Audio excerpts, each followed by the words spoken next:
চীন, পাকিস্তান, বাংলাদেশৰ মিতিৰালি।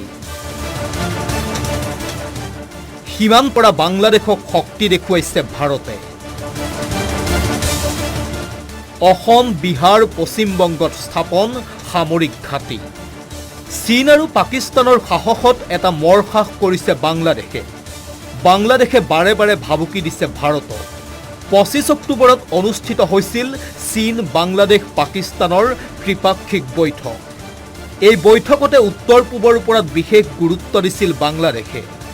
চীন আৰু পাকিস্তানৰ পৃষ্ঠপোষকতাত অনুষ্ঠিত এই বৈঠকৰ পাছতেই অধিক সাহস পাইছিল বাংলাদেশে।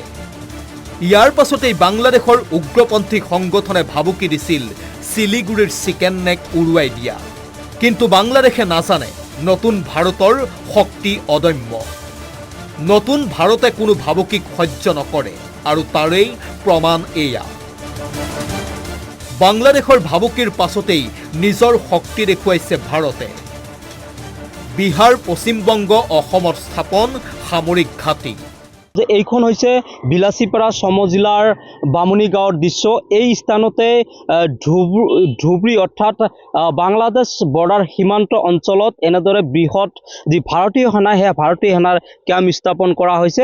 আৰু এই কেম্পৰ এটাই উদ্দেশ্য যে যোৱা 25 অক্টোবৰ তাৰিখত বাংলাদেশ, চীন আৰু পাকিস্তানৰ এক ৰুদ্ধতাৰ বৈঠক অনুষ্ঠিত হৈছিল। আৰু এই বৈঠকত উত্তৰ পূৰ্বাঞ্চলক কেইবাটা ঠাইত কুটাঘাতৰ সংগঠিত কৰাৰ উদ্দেশ্যে কিন্তু এই তিনি ৰাষ্ট্ৰৰ মুৰব্বীসকলে কিন্তু ৰুদ্ধতাৰ বৈঠক অনুষ্ঠিত কৰিছিল। আৰু তেনে ক্ষেত্ৰত শিলিগুৰিত যে চিকেন লেগ আছে সেয়া কিন্তু ভাবুকি দিয়াৰ অৰ্থাৎ উৰুৱাই দিয়াৰ এক পৰিকল্পনা হাতত লৈছিল। আৰু সেই পৰিকল্পনা যি হাতত লৈছিল চীন, পাকিস্তান আৰু বাংলাদেশৰ নিষিদ্ধ সংগঠনে, আৰু সেই সংগঠনক প্ৰত্যুত্তৰ দিবলৈ কিন্তু ভাৰতীয় সেনাই এনেধৰণৰ পদক্ষেপ হাতত লৈছে।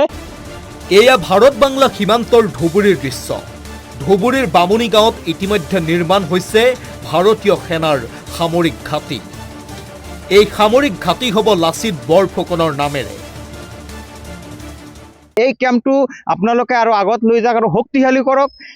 ইয়াৰ পৰাই যেন আমি বাংলাদেশো হওক, পাকিস্তানে হওক আৰু চীনে হওক, তেখেতক আমালোকে ইয়াৰ পৰা প্ৰত্যুত্তৰ দিব পাৰোঁ। এতিয়া বাংলাদেশ, পাকিস্তান, চীন এই দেশবিলাকৰ লগত যদি যুদ্ধ হয়, আমাৰ এই আৰ্মি চৰকাৰে ব্যৱহাৰ কৰিব বুলি আমি গম পাইছোঁ।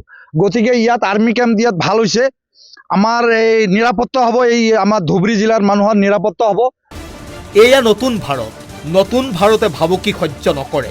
নতুন ভাৰতে কেৱল প্ৰত্যাহ্বান গ্ৰহণ কৰে। ইতিমধ্যেই তিনি শত্ৰু গুৱাহাটীৰ আকাশৰ পৰা নিজৰ শক্তি দেখুৱাইছে ভাৰতে। তাৰ পৰাই তিনি শত্ৰুৱে বুজি উঠিছিল নতুন ভাৰতৰ শক্তি কিমান। বিলাসীপাৰাৰ পৰা আমিনুৰ ইছলাম, আসাম টক্স।